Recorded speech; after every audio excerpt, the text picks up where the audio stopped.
Bonjour, c'est Laetitia de Step Change, coach en transition professionnelle et changement de carrière. J'ai l'immense chance d'être ici avec Alex.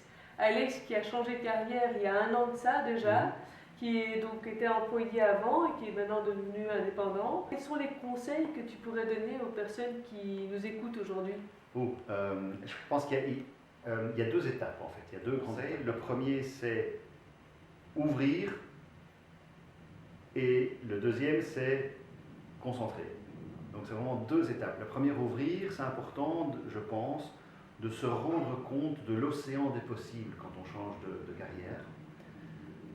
Ce dont on ne se rend pas toujours compte quand on est le nez dans le guidon, toujours dans le même job depuis quelques années, et on se dit ouais, si je change, j'aurai peut-être plus la même valeur ajoutée, comment est-ce que je vais valoriser mon expertise?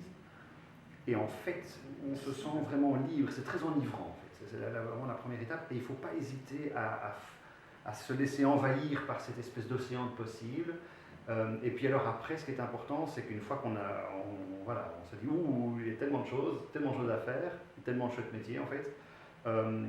À ce moment-là, c'est important de commencer à tailler et se dire ça je prends pas, et puis voilà. Et c'est là qu'on a vraiment besoin d'un coup de main. Et il y a des tas de méthodes qui existent, hein, mais moi ce qui m'a beaucoup aidé, c'est une méthode comme le Strengths Finder par exemple, qui permet de détecter ces 4 ou 5 forces majeures.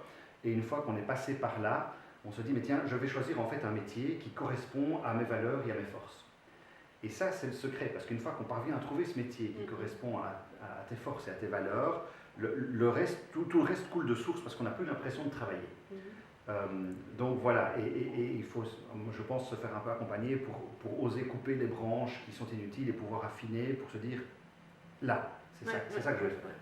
Donc, premier temps, on ouvre, le deuxième temps, on fait le focus. Voilà. J'ai senti qu'il y avait un certain enthousiasme de se lancer avec le champ des possibles, etc. Mais est-ce qu'il y avait aussi des peurs que tu as dû surpasser? Alors, les peurs, oui, la première, effectivement, c'est d'abord, je crois que le lancement comme indépendant, ce sont des montagnes russes tout le temps. Ouais, on est enthousiaste, on a trouvé un truc, le lendemain, ouais, non, ça ne marchera jamais. Il y a tout le temps des moments d'euphorie et puis des moments de désespoir, hein. C'est un petit peu bipolaire comme période. Et alors, je pense que la première angoisse, c'est aussi l'histoire de la première facture, parce que là, on teste vraiment la valeur financière de ce que j'estime être un service. Et en fait, on n'a aucune idée, on ne sait pas ce qu'on vaut. On va essayer avec un client de lui dire ben, je te facture 500, 1000, 2000, mais on ne sait pas. Peut-être que le client va te dire enfin, tu es complètement fou, ou bien on ne sait pas. Et c'est là qu'il faut assez vite tester aussi. Mais oui, la facturation, qu'est-ce qu'on vaut? C'est un test et puis c'est aussi une remise en question. Hein. Donc voilà. Je pense que c'est plus une remise en question, une perception personnelle de sa remise en question, que vraiment la remise en question par le client qui lui, s'il demande ce service, il s'attend à avoir une facture, le tout est de trouver le bon niveau. Voilà. Écoute, merci pour ce témoignage, tu as l'air content en tous les cas dans ce que tu fais, c'est vraiment chouette. Et bien voilà, la vidéo se termine ici, à bientôt. À bientôt.